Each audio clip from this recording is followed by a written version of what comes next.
नमस्कार, आप देख रहे हैं सेहत तहलका। मैं आपके साथ श्रुति चावला। देखिए, गर्मियों का मौसम आ गया है। ऐसे में टेम्परेचर बढ़ता जा रहा है और आने वाले दिनों में मई, जून, जुलाई में गर्मी और भी बढ़ जाती है, जिससे लोगों को स्किन संबंधित कई समस्याएं होने लगती है। एक्ने, पिंपल, घमौरियाँ, कई तरह की समस्याएं होती हैं। लोग इससे जूझते हैं। तो आज हमारे साथ मौजूद है डॉक्टर राज रमन, जो कि एक स्किन स्पेशलिस्ट है। हम इनसे जानेंगे कि आखिर गर्मियों में टेम्परेचर इतना बढ़ने से स्किन को क्या प्रॉब्लम्स रहती हैं, उसका इलाज क्या रहता है, उसके ट्रीटमेंट क्या क्या रहते हैं। सर, आपका बहुत बहुत स्वागत है। नमस्कार। Thank you.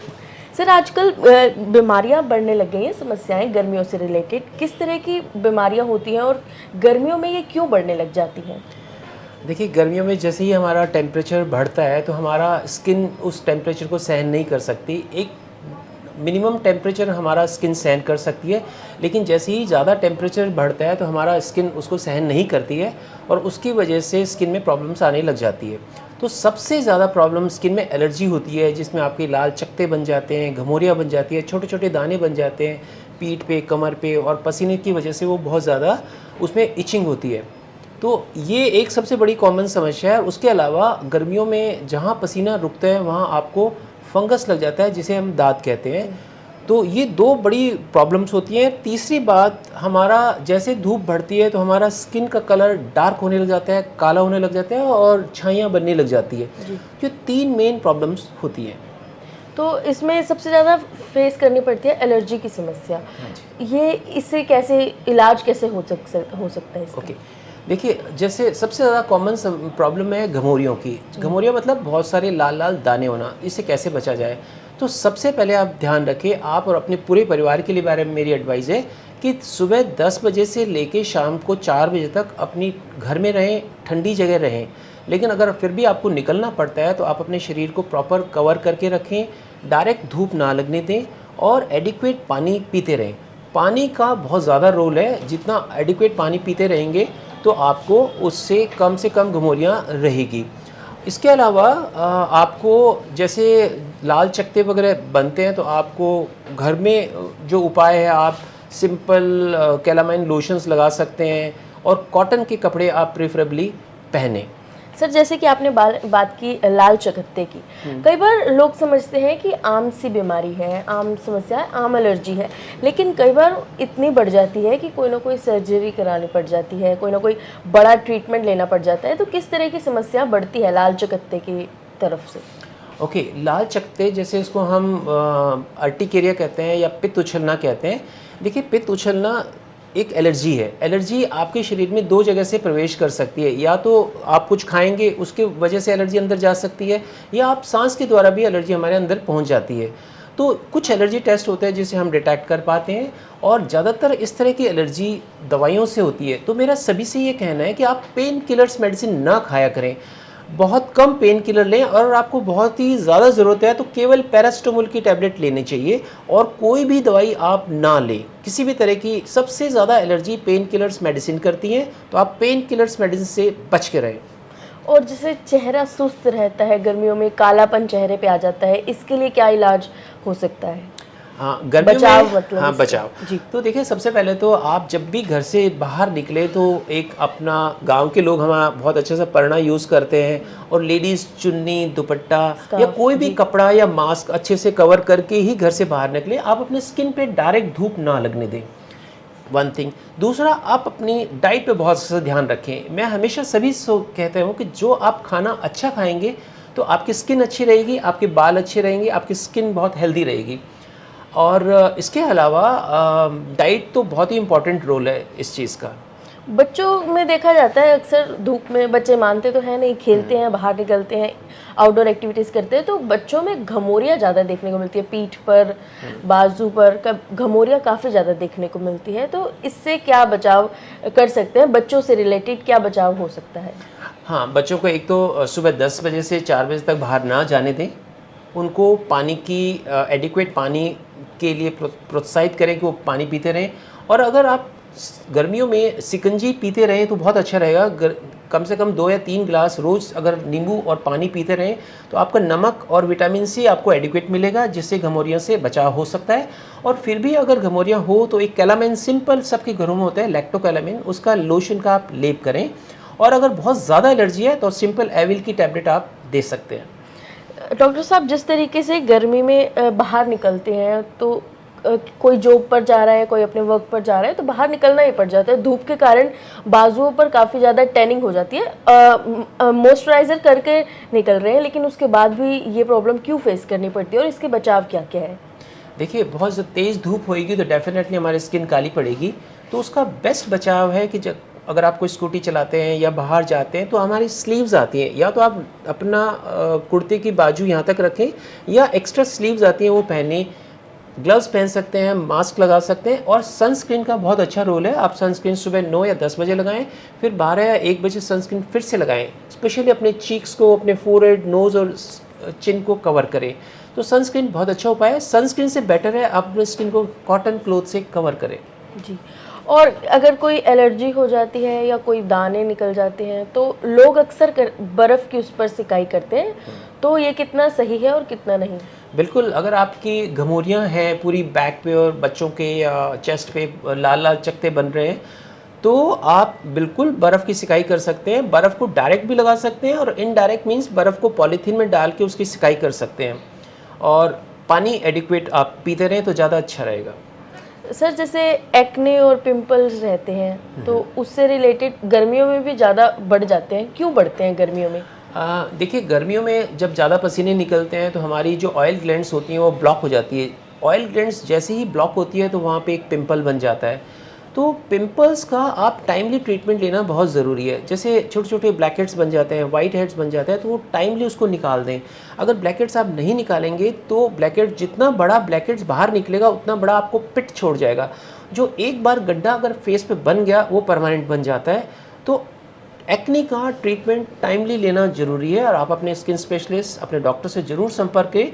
एक्ने को लाइटली मत लीजिए, क्योंकि एक्ने बच्चों में होती है, बच्चे ध्यान नहीं दे पाते हैं, और जब बाद में उनके गड्ढे बन जाते हैं तो वो बहुत परेशान होते हैं और गड्ढों का कोई परमानेंट इलाज नहीं हो पाता। फिर उनके लिए लेज़र्स वगैरह और ज़्यादा एक्सपेंसिव ट्रीटमेंट करने पड़ते हैं।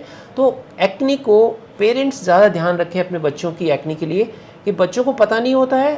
पेरेंट्स को ज़्यादा ध्यान रखना चाहिए कि उसको टाइमली एक्ने का ट्रीटमेंट करवाना चाहिए। सर, जिस तरीके से लेडीज़ मेकअप प्रोडक्ट्स का इस्तेमाल करती हैं, कई बार मेकअप प्रोडक्ट्स एक्सपायरी हो जाते हैं, लेकिन फिर भी वो सोचती हैं कि चलो कोई बात नहीं, इस्तेमाल कर लेते हैं, लेकिन वो फिर साइड इफ़ेक्ट कर जाते हैं, फेस को पूरी तरीके से हार्म कर जाते हैं। तो ऐसे में उन्हें किस तरीके की सावधानियां बरतनी चाहिए, और अगर फेस पर ऐसे कुछ हो जाता है तो क्या करना चाहिए, किस तरीके के बचाव करने चाहिए? हाँ, ये बहुत अच्छा क्वेश्चन है। और देखिए, एवरी लेडीज़ जो है मेकअप करती है। कोई भी नई लिपस्टिक या कोई भी आप मेकअप प्रोडक्ट लाएं तो आप अपने उसको स्किन पे टेस्ट कर सकते हैं। अपने आर्म पे रात को लगा के छोड़ दें और सुबह देख लें। अगर कोई चीज़ एलर्जी करती है तो वो आपको पता लग जाएगा और आप उसको फेस पे लगाने से बच जाएंगे। अगर आपको मेकअप लगाना है तो घर आइए, गुनगुने पानी से फेस वॉश कीजिए और हल्का सा मॉइस्चराइज़र लगाइए और फिर सो सकते हैं आप। मेकअप अगर फेस पे लगा हुआ है तो उसको सारी रात मत लगने दें। अगर एलर्जी हो जाए तो तुरंत मॉइस्चराइज़र लगाएं और अपने डॉक्टर को ज़रूर दिखाएं, क्योंकि एलर्जी जब ज़्यादा हो जाएगी तो स्किन ख़राब हो जाएगी। अगर कोई भी प्रोडक्ट आपको एलर्जी करता है तो वो प्रोडक्ट फ्यूचर में ना लगाएं। और एलर्जी हो तो किन बातों का ध्यान रखना चाहिए? देखिए, अगर एलर्जी हो ही गई है तो आपको अपने डॉक्टर से कंसल्ट करना पड़ेगा। बचाव के लिए ये है कि जैसे ही आपको किसी भी लिपस्टिक या मेकअप प्रोडक्ट से एलर्जी होती है तो आपको इरिटेशन फील होगी, चुभन फील होगी, खारिश आएगी, तो उस प्रोडक्ट को दोबारा ना लगाएं। सर, जैसे दांत की समस्या है, दांत की समस्या भी बढ़ती ही जा रही है। दांत की समस्या क्यों होती है, क्या कारण रहते हैं और इसके क्या लक्षण क्या रहते हैं? कई बार सोचते हैं कि आम सा जख्म है, आम सा घाव है, लेकिन इसके क्या लक्षण रहते हैं, कैसे मालूम पड़ता है कि ये दांत ही है? देखिए, दांत की एक समस्या बहुत ज़्यादा विकराल रूप ले रही है, मैं इसको कहना चाहूँगा। पहले के ज़माने में जब भी किसी को दांत होते थे हम दवाई देते थे, ठीक हो जाते थे लोग।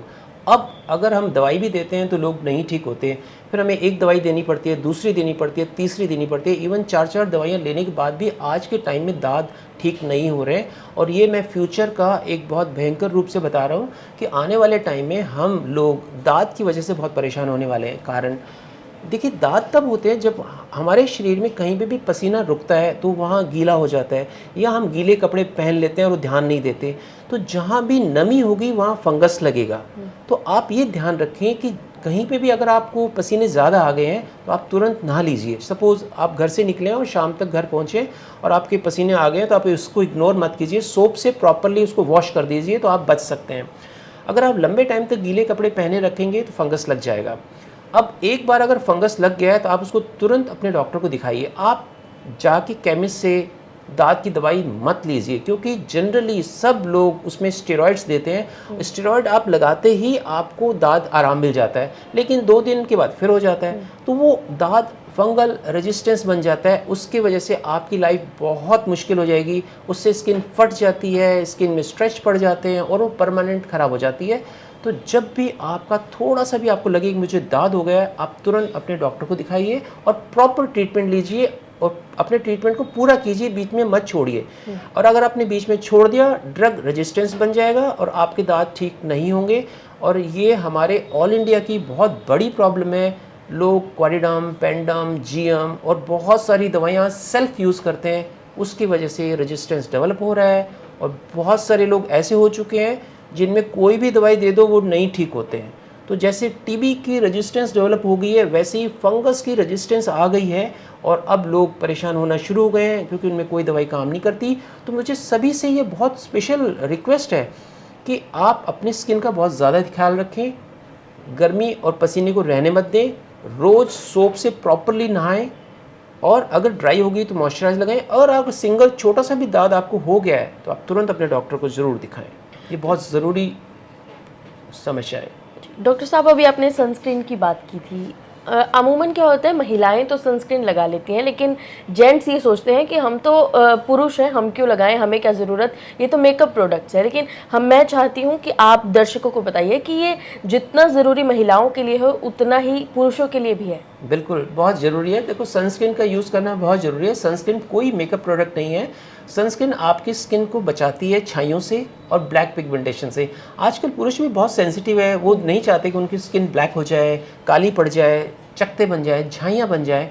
तो पुरुषों के लिए भी सनस्क्रीन उतनी ही ज़रूरी है जितनी महिलाओं को। और सनस्क्रीन आप अच्छे से डबल लेयर सनस्क्रीन लगाएं और हर 3 से 4 घंटे बाद उसको रिपीट करें। इससे आपका स्किन हेल्दी रहेगा और कालेपन से आप बचोगे। सर, जिस तरीके से गर्मी बढ़ती है तो पसीने से आमतौर पर क्या होता है, कान के पीछे ज़्यादा पसीना आता है और वो उस पसीने पर अगर खुजली की जाए तो वो जलन महसूस होती है वहाँ पर। ऐसा क्यों होता है?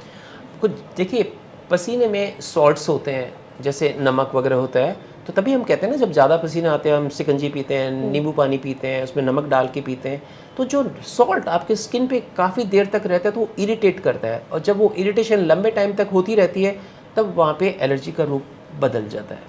और सर, जैसे अब गर्मियाँ बढ़ती जा रही हैं और भी आगे टेम्परेचर काफ़ी ज़्यादा बढ़ेगा, तो ऐसे में डेली रूटीन एक इंसान को क्या रखना चाहिए, उस बारे में बता दीजिए। यस, गर्मियों में जैसे मेरी सबसे पहले रिक्वेस्ट थी कि 10 से 4 बजे तक आप घर से बाहर ना निकलें। अगर ज़रूरी पड़ गया तो आप अपने शरीर को कवर करके निकलें। घर से पानी पी के जाएँ और जहाँ पे भी जाएँ वहाँ ज़रूर 1 गिलास पानी पिए। दिन में कम से कम 8-10 गिलास पानी पीते रहें। अपने शरीर को प्रॉपरली कवर करके रखें। कॉटन क्लोथ सबसे बेस्ट सनस्क्रीन रहती है। आप स्लीव्स को कवर करें, फेस को कवर करें और इससे और सनस्क्रीन रेगुलर लगाते रहें। और मेरी सबसे ज़्यादा रिक्वेस्ट है आप सबसे कि आप अपने जीवन में बहुत सारे ट्रीज़ लगाइए। जितने ज़्यादा हम पेड़ लगाएंगे उतना टेम्परेचर कम होगा और फ्यूचर हम अपने बच्चों को एक अच्छा भविष्य दे पाएंगे। जी, सिक्योर रहेगा। जी, तो डॉक्टर साहब, लास्ट सवाल मेरा ये है कि गर्मियों में अगर एलर्जी हो जाती है, दाद या कोई भी बीमारी हो जाती है, पित्त, घमौरी, तो ऐसे में इंसान को क्या खाने में या पीने में क्या चीज़ें अवॉइड करनी चाहिए और किन चीज़ों का इंटेक करना चाहिए? देखिए, सबसे अगर घमौरियाँ या गर्मी से कोई प्रॉब्लम है तो आपको हॉट एंड स्पाइसी फूड नहीं खाने चाहिए। मिर्च मसाला तली चिकनी चीज़ें नहीं खानी चाहिए और आपको ठंडी चीज़ें ज़्यादा लेनी चाहिए, जैसे फ्रूट्स हैं, वाटरी फ्रूट्स हैं, मेलन्स है, तरबूज है, ज़्यादा से ज़्यादा इसको लेना चाहिए।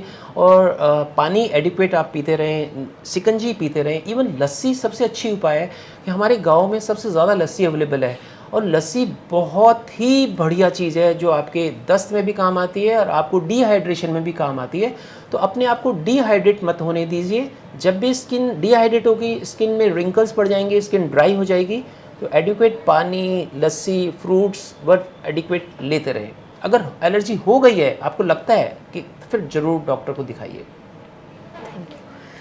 तो ये थे हमारे साथ डॉक्टर राज, स्किन स्पेशलिस्ट। इन्होंने हमें गर्मी से रिलेटेड जितनी भी समस्याएं हैं उनके बारे में बताया, उनके कारण के बारे में बताया, उनके इलाज के बारे में बताया। तो मेरी आपसे ये अपील रहेगी कि अगर आपको स्किन संबंधित कोई भी समस्या रहती है तो आप आम दवाई लेने की बजाय स्किन स्पेशलिस्ट के पास जाइए, डॉक्टर के पास जाइए, उनकी सलाह लीजिए, प्रॉपर ट्रीटमेंट लीजिए, क्योंकि स्किन हमारी काफ़ी ज़्यादा सेंसिटिव रहती है। अगर स्किन से संबंधित कोई भी समस्या हो सकती है तो ये काफ़ी ज़्यादा हार्मफुल भी हो जाती है। और ऐसी ही सेहत संबंधित अधिक जानकारियों के लिए देखते रहिए सेहत तहलका। शुक्रिया।